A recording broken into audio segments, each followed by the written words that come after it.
When I told my husband I was gonna do this show all about cooking for one, he said, oh, that sounds a little sad. And I thought, are you kidding? You get to cook exactly what you want, how you want, and you only have to please yourself. It sounds amazing to me.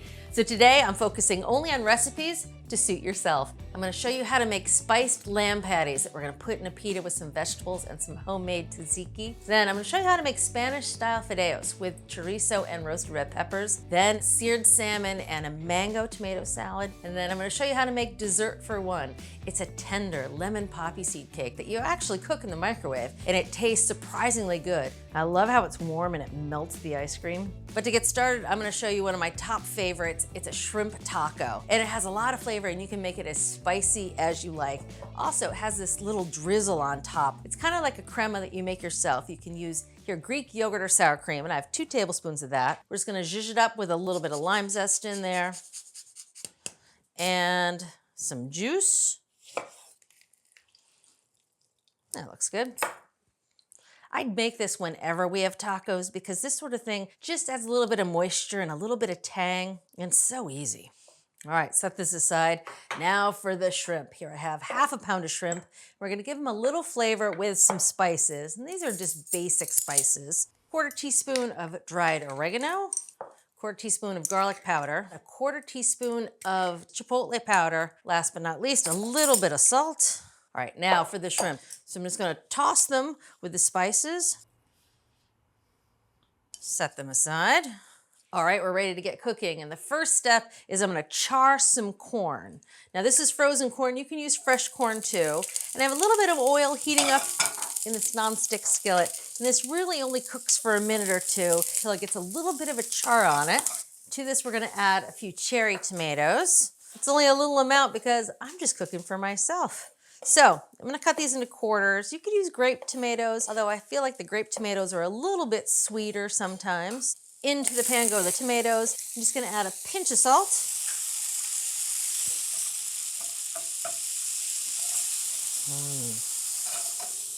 That's it, that fast. Into a bowl it goes, and we'll use the same pan to cook the shrimp. Back over the heat, medium-high heat. Gonna add a little bit more oil. And the pan's already hot. Now you want it to just be shimmering because you want to get a little bit of a sear on that shrimp.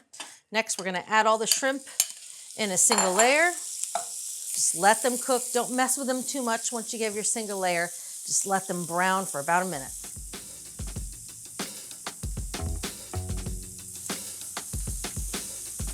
All right, so I'm gonna turn the heat off now. I'm gonna flip them all over. You can see there's a little bit of browning on that shrimp, and that is perfect. So I'm just gonna flip each one individually. That way the shrimp cooks evenly on both sides. And again, it's not a lot of shrimp, so it's not a hassle. Off the heat, I'm gonna put a cover on the skillet. We're gonna let this cook for a minute or two until they're nice and tender. I'm actually gonna slide it to the back of the stove, which gives me a little bit of time to toast the tortillas. Now, heating up a burner, I kind of put the burner on high. I like them a little darker than some other members of my family, but I'm just cooking for me, so I'm gonna make it as dark as I like. Oh yeah, you can see they get softer as they heat up too.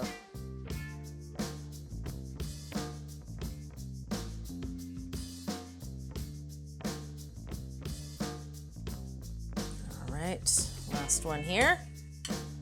The tortillas are done, which means the shrimp are probably done too. Oh, you can see they're nice and tightly curled. They're opaque throughout. It's eating time. Putting a little bit of shrimp onto each tortilla. I love these little shrimp. They're so flippin' cute. Gonna top it with some of this corn and tomato. I know it looks like a tiny amount of food until you put it all together and you realize this is kind of a substantial meal. Little drizzle of the sour cream. Last but not least, a few sprigs of fresh cilantro. You can chop it. I like whole leaves.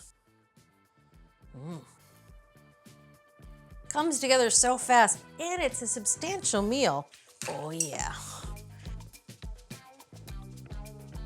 The shrimp have so much flavor with that spice rub. They're super tender, that corn. It is such an easy and delicious taco. Next up, I'm gonna show you how to make an easy lamb pita sandwich with a homemade tzatziki.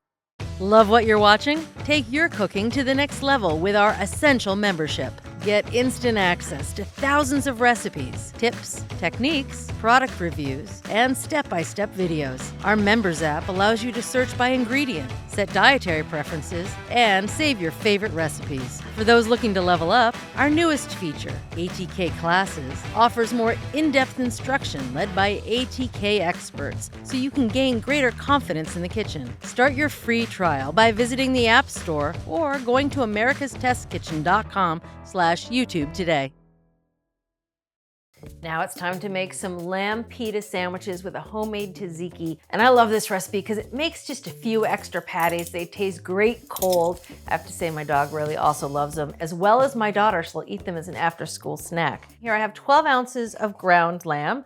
We're gonna season it up with a little bit of salt and some cinnamon. Just makes the lamb patties have this fragrance to it. A little bit of pepper and a little bit of garlic. And I mean a little bit. We're just gonna use half of this clove. I'm gonna save the other half because that's gonna go in the tzatziki. There you go. Using your hands, just wanna mix all the spices in nice and evenly. And then we're gonna shape the patties.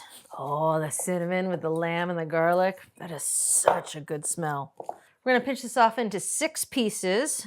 Hi, buds. Hi, I know you're excited. You're gonna have to hold on though.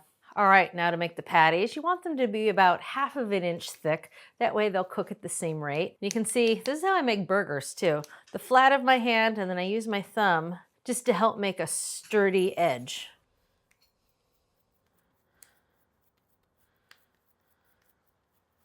Last one.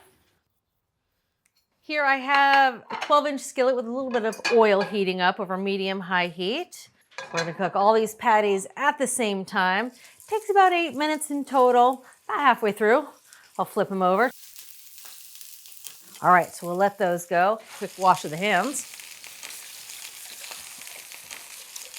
While those cook, I'm gonna show you how easy it is to make a simple homemade tzatziki in a small batch just for these lamb patties. Here I have some plain yogurt, and now I'm gonna grate a cucumber.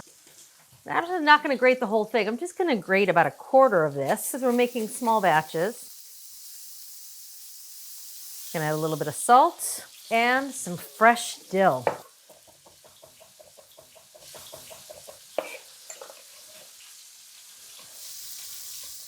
I forgot the garlic. Remember I saved that 1/2 clove from earlier? I'm gonna put this right into the tzatziki. There we go. I love this sauce. Sometimes I just use it as a dip. Let's check on those patties. They smell so good.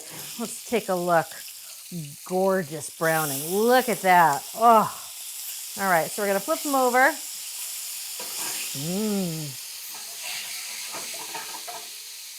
While those patties finish cooking, I'm gonna take a little bit more of this cucumber and just slice it nice and thin so it can go inside the pita pockets. That's good for now. So also in the sandwich, I'm gonna put some sliced romaine, a little bit of sliced tomato. For the pita itself, here I have one. Kind of open it up to make a pocket so you can have a sandwich. And the easiest way to do that is to slice off just one edge. The other thing about pita is it tastes so much better if you heat it up for just 30 seconds in the microwave. I'm just gonna cover it with a plate that helps trap the steam, and just 30 seconds on high power.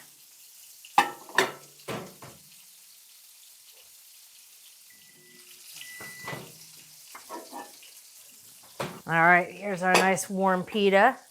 Ooh, just gonna keep it covered until we're ready to make the sandwich. Let's take a good look at these patties. Ooh, this was some nice fatty lamb. You can see a lot of oil came out. That just makes them nice and tender, and they fry like a dream. And I love that golden, crisp coating on the outside. Oh. Again, this makes enough for 2 sandwiches or good for leftovers.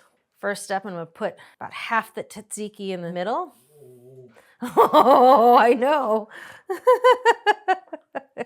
You're silly today. Here's some of that shredded romaine, a couple slices of tomato, some slices of cucumber, and then 3 of the lamb patties, and maybe a little more sauce. I mean, that was really easy. The warm pita with the tzatziki and the fresh tomato. Lamb patty has flavor, but you can still taste the lamb. That little bit of cinnamon comes through. Oh, buddy, there you go. Yeah. Next up, I'm gonna show you how easy it is to make fideos in a skillet, and you can vary it as you like, but I'm gonna use some spicy chorizo and roasted red peppers. Next up, we're gonna make a Spanish-style fideo, which is essentially a pasta dish, but it's easy to make for one because you cook the pasta right in the liquid. Now, fideos is another word for this kind of pasta. They're small, little bits of almost like spaghetti. It's often made with durum flour, much like a spaghetti. And if you can't find it, no worries. You can easily use thin spaghetti and just break it up into little pieces. But if you do find it, sure makes it easy.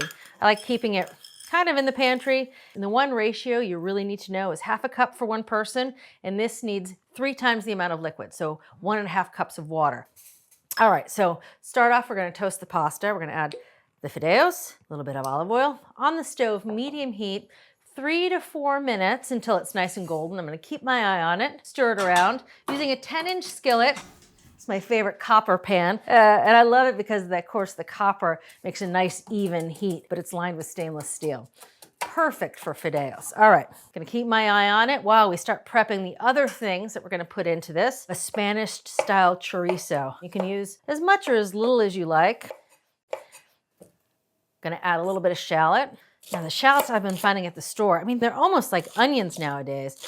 I miss the days where I could find those beautiful French shallots. Every once in a while, you see them in the grocery store. These bigger ones have a bit of a more potent flavor, but they still taste less strong than an onion, which is why I like them. And they're great when you're cooking for one because you really just don't have any leftovers, like a half of a stinky onion hanging out in your fridge.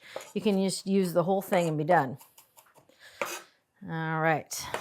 Time to go check on the pasta. Oh, you can see it's toasting already around the edges.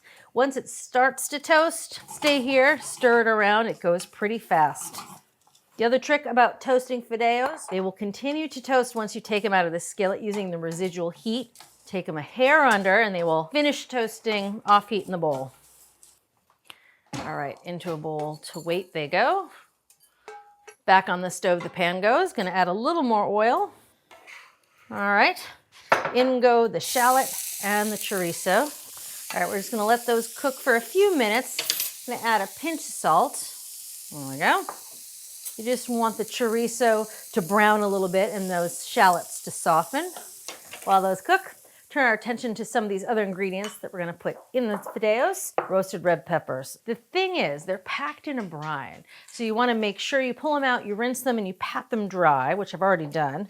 You just wanna cut this into biggish pieces. You don't want it to disintegrate. You want to actually see them and taste them.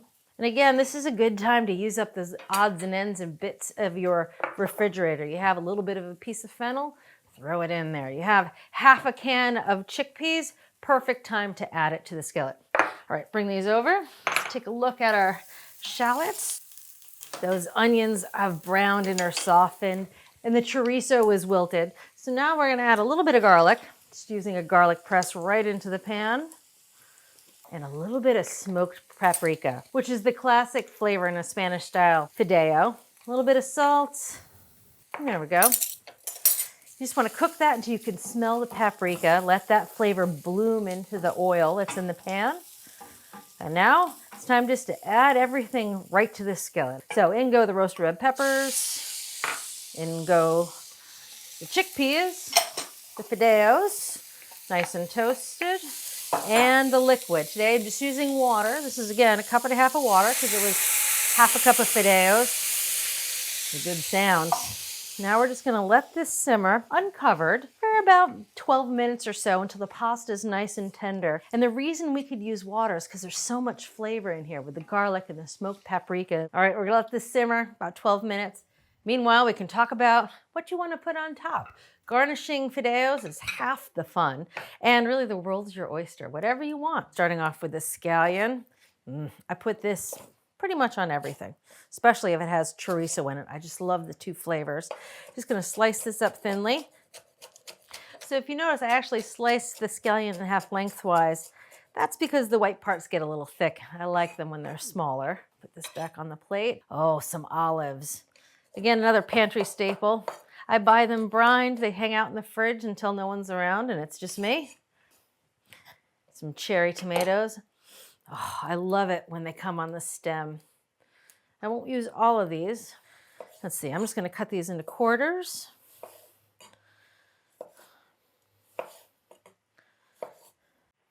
Last but not least, some feta. This is a lot of feta. We like feta in this house. The French stuff because it's creamy and mild.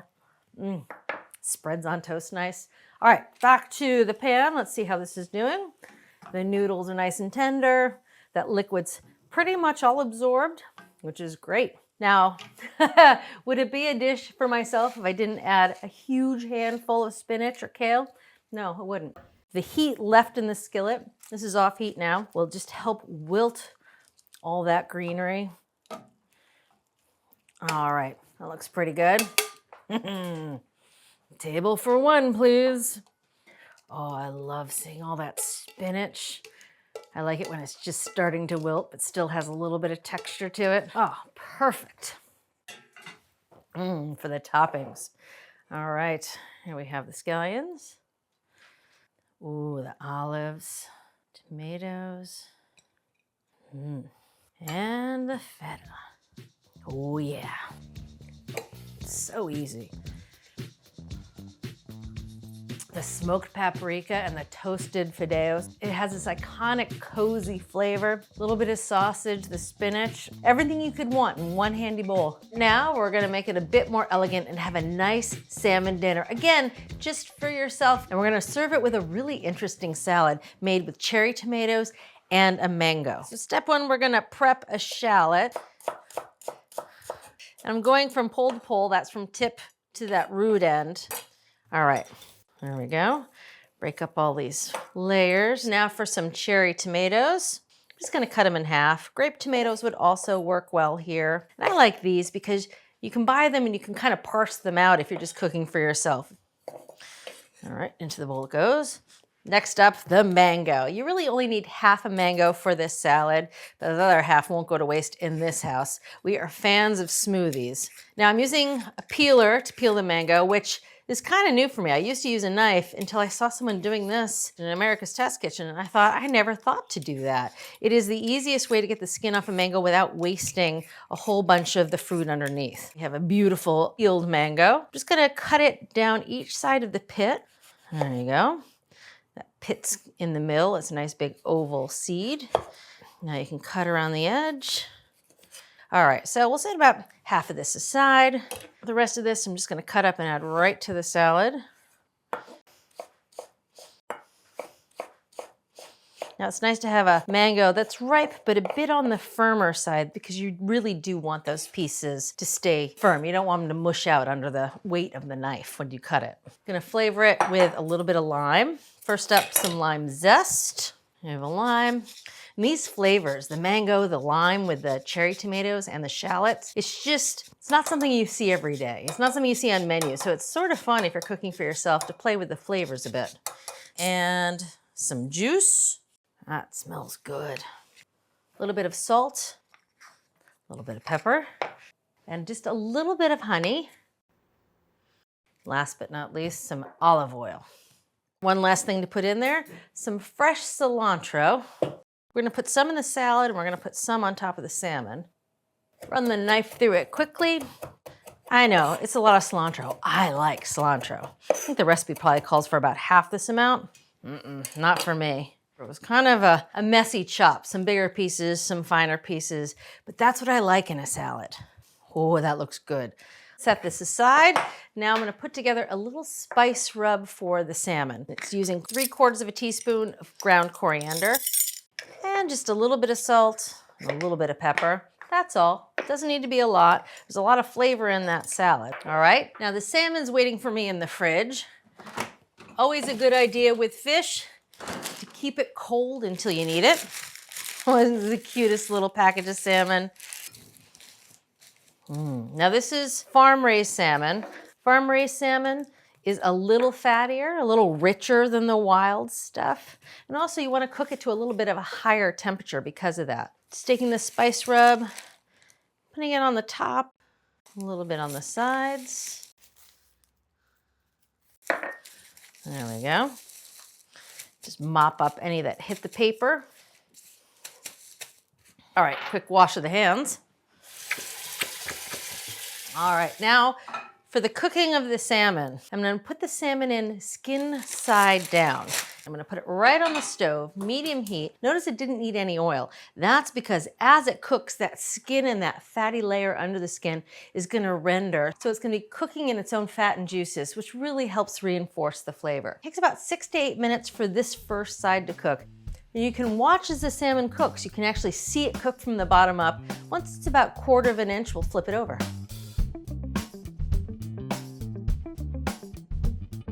Been cooking for 6 minutes, and you can see that it started to turn opaque from the bottom up, and that bottom 1/4 of an inch is cooked. So I'm gonna flip it over using the 2 spatula method, one to catch and one to flip. Now we're gonna let this cook about 3 minutes.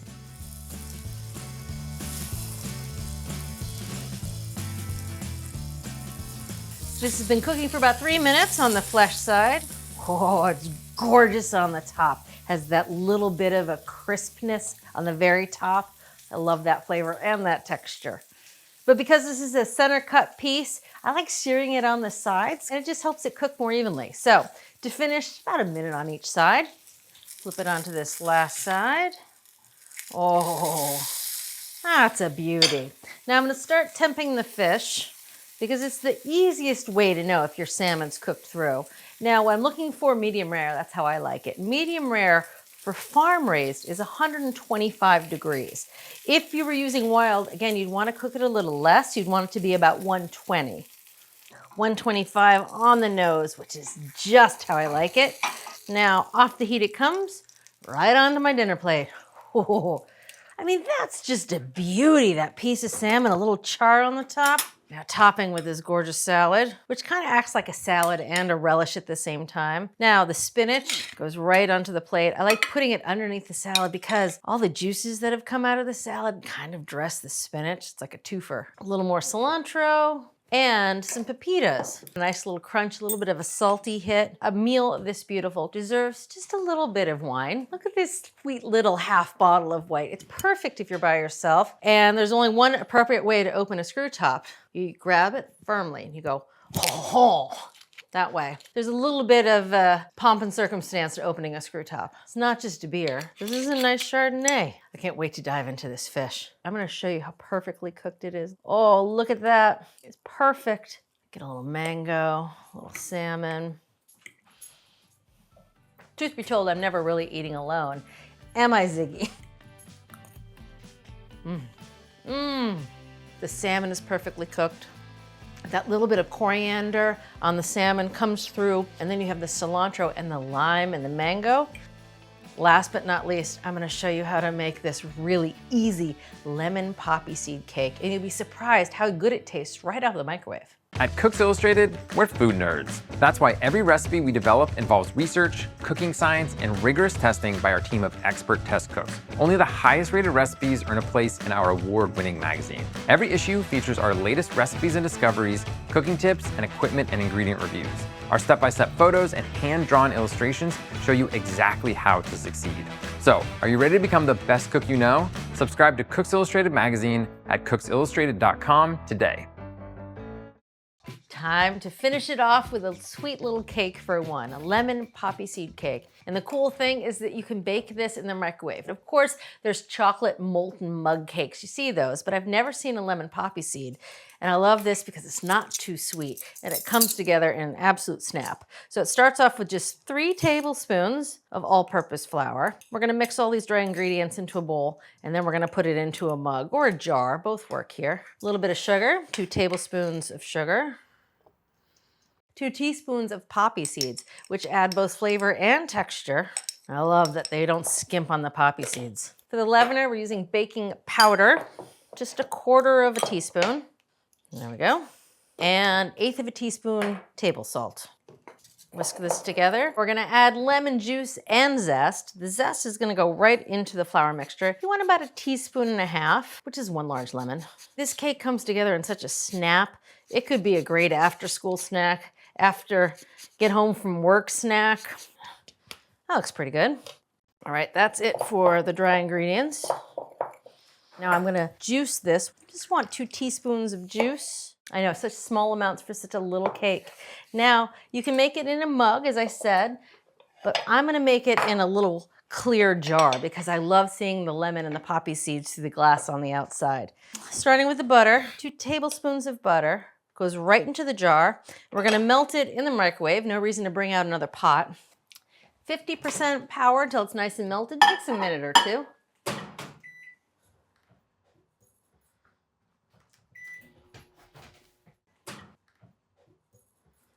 Butter's all melted. We're gonna build the cake batter right in the cooking vessel. So to this, I'm gonna add the dry ingredients. I was gonna add the lemon juice, a little bit of vanilla, about half a teaspoon, and an egg. I'm just gonna crack it into a bowl, give it a little whisk before stirring it in, since I have the bowl and the whisk already out. Into the jar it goes. It's like cooking for dolls or something. It's so nice and small, almost perfect for an easy bake oven if I still had one. Now make sure you get down to the corners to get any batter up. One extra step I like to do, just take a clean rag or a piece of paper towel, clean the rim off. So this bakes in the microwave, again, 50% power for 1.5 to 2 minutes.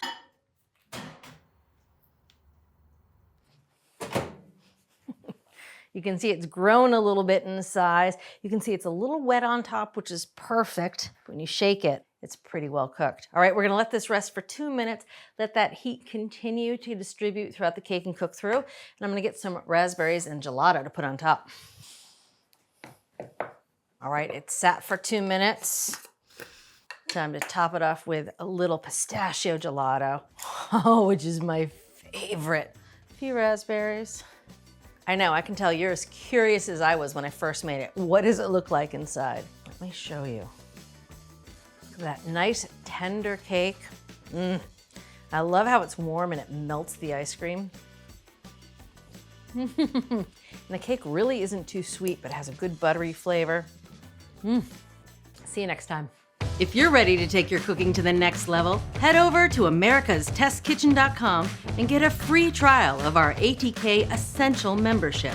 While you're there, you can sign up for our free email newsletters and download our app. So, what are you waiting for?